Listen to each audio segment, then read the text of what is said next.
बेबस माँ की कहानी। दापुर नाम का एक छोटा सा अविकसित गांव था। इसी गांव में दीना नाम की एक विधवा औरत रहती थी। रहने के लिए छोटा सा घर था। दो बच्चे थे। शायद एक 5 साल का और दूसरा 3 साल का होगा। दीना का पति बहुत मेहनती था। वो दीना को किसी चीज की कमी महसूस नहीं होने देता था या कैसी भी हालातों में साथ नहीं छोड़ता था। कैसी भी परिस्थिति हो, दोनों साथ मिलकर सामना करते थे। पर कौन जाने किस पल कौन सा अनर्थ कब आ जाए।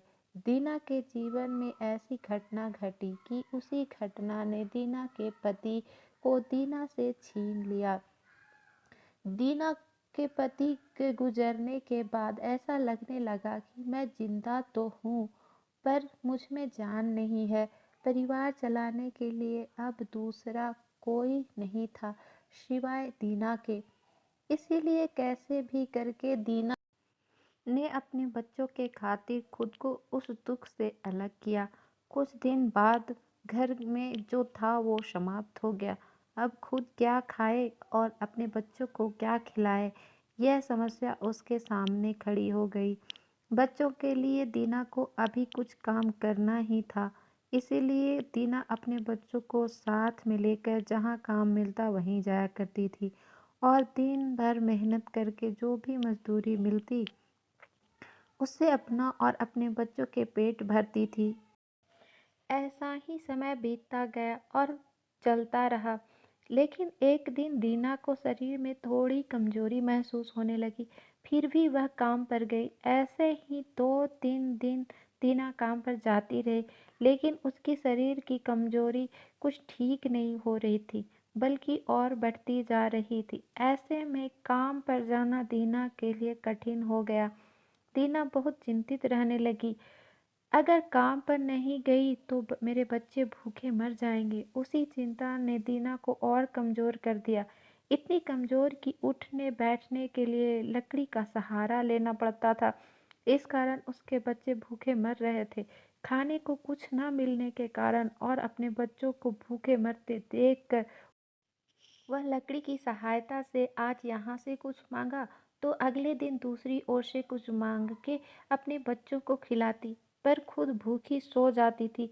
ऐसा ही एक दिन वह खुद जा नहीं सकती थी, इसलिए अपने बच्चों को समझा के खाने के लिए कुछ मांगने के लिए वहाँ गांव में भेज देती।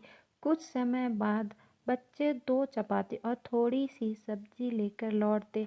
2 चपाती से 3 जान कैसे तृप्त होंगे, इसीलिए वो 2 चपाती दोनों बच्चों को खिला देती। वह बरसात का समय था।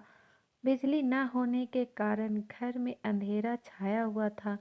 अंधेरे में ही वह अपने बच्चों को एक कमरे में सुला देती है और वह दूसरे कमरे में जाकर सो जाती है। रात को तेज बारिश होती है और बिजलियां जोर जोर से कड़कती है। दीना को थोड़ी आराम मिलती है, इसलिए वह गहरी नींद में पड़ जाती है। ऐसे में दीना को एक सपना दिखाई देता है।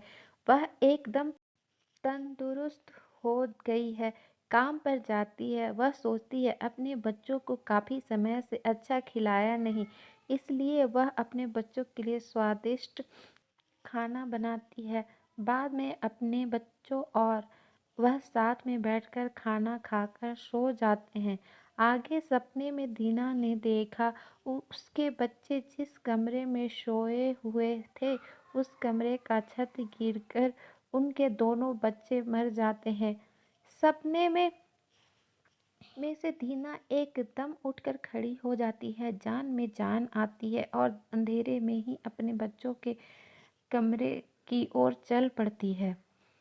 कमरे में जाकर अपने बच्चों को देखकर दीना चैन की सांस लेती है। उसी समय दीना को शरीर में ज्यादा कमजोरी महसूस होती है, जिससे वह नीचे गिर जाती है और फिर वहां से उठ ही नहीं पाती है। चैन की सांस दीना की सांसें ले लेती है। दोस्तों, यही होती है माँ की ममता, जो मरते दम तक अपने बच्चों के खातिर जीने का जुनून रखती है। दोस्तों, यह छोटी सी कहानी आपको कैसी लगी? अपने विचारों को कमेंट बॉक्स में ज़रूर शेयर करें। और दोस्तों, अगर वीडियो अच्छी लगी है, कहानी अच्छी लगी है तो लाइक करें, शेयर करें, कमेंट करें और चैनल पे नए हैं तो सब्सक्राइब करें। Thanks for watching.